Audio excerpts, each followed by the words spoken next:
Hi there guys, and welcome to another AS level biology video, or year one of A level biology video.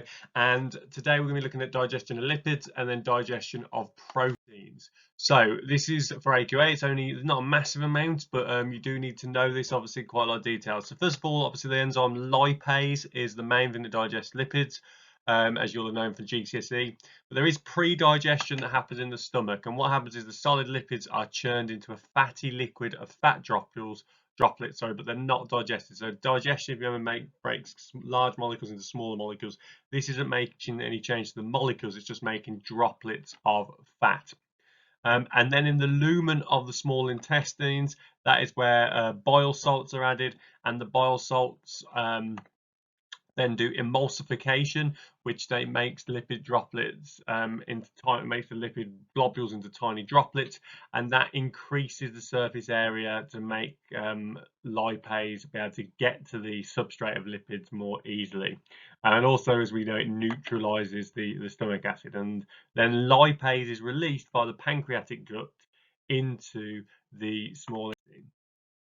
Now, what happens then is the lipase breaks down the lipids into and digests them into fatty acids, glycerol, and monoglycerides. Okay, and basically the monoglycerides and fatty acids then associate with bile salts to form something called micelles, which are 200 times smaller droplets. So they're extremely, extremely small, and they're small enough to fit through the microvilli. So what happens is the micelles basically constantly break down and remake themselves, and as they do, that helps them then enter and move through the villi into the bloodstream. Okay, so it causes a steady movement of the molecules. So once they're into the epithelial cell, what will happen is one of two things. Short chains fatty acids will just directly diffuse into the blood. The longer chains fatty acids, which can't afford to just go into the blood because it might block the bloodstream, will get packaged together, and they'll be put together with glycerol, monoglycerides, and they'll be packaged with cholesterol and phospholipids to form something called chylomicrons, and they, instead of going straight into the bloodstream, go via the lymphatic system via they're called lacteal via exocytosis, and eventually they're safely released into the bloodstream. So not all the fats go directly into the bloodstream. Some of the fats go via the lymphatic system. So in terms of proteins, we need to know a bit more about protein digestion. So protein digestion is happening in the stomach, which you'll know from GCSE. Protease is an optimum pH of about 2, but protease is actually a group of enzymes, and that represents things called trypsin, chymotrypsin, or pepsin, names you need to be familiar with. And basically, there's two types of protease enzymes. So there's endopeptidases, and these basically hydrolyze, so they're adding water to break down enzymes, larger chunks into smaller chunks. So endo means internal, so they break something like this peptide bond here, the internal bond, okay, holding two amino acids together, and that will break it into smaller peptides. Hydrochloric acid obviously kills the bacteria in the food and gives a pH of 2. Then in the small intestines, we have neutralized the food, but it contains endopeptidase enzymes and exopeptidase enzymes. And exopeptidase enzymes break down the final bond holding the amino acids in chains. So it breaks smaller peptides into individual amino acid. The exopeptidases break down the external peptide bond, whereas endopeptidases break down the internal peptide bond.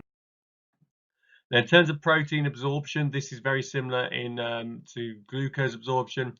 In the epithelial lining, there are dipeptide enzymes, again held in the lining like with glucose digestion, to stop the enzyme being moved down the digestive system, and it will hydrolyze dipeptides into amino acids and then release them into the cell membrane. Now, how does it actually work then? Well, it uses co-transporter proteins. So this diagram is very similar to one you've seen for glucose. We have sodium ions, which are present in the epithelial cell. Those sodium ions then are actively transported into the capillary, into the blood vessel. That lowers and gives us a low concentration of sodium in the capillary. In the blood vessel, sorry, in the ileum, in the small intestines, therefore, there is a high concentration of sodium, and therefore the sodium naturally wants to diffuse from high to now low in the epithelial cell, but it can only do so going through a co-transporter protein, which will only happen if it takes in an amino acid with it. So the sodium is actively transported into the blood capillary. That lowers the concentration in the epithelial cell. Therefore, the amino acids and sodium bind to a carrier protein, and it brings in an amino acid with it on a co-transporter carrier protein. That then causes you to have sodium ions and amino acid ions back in this cell, and then the amino acids will then facilitate a diffuse through a channel protein into the bloodstream.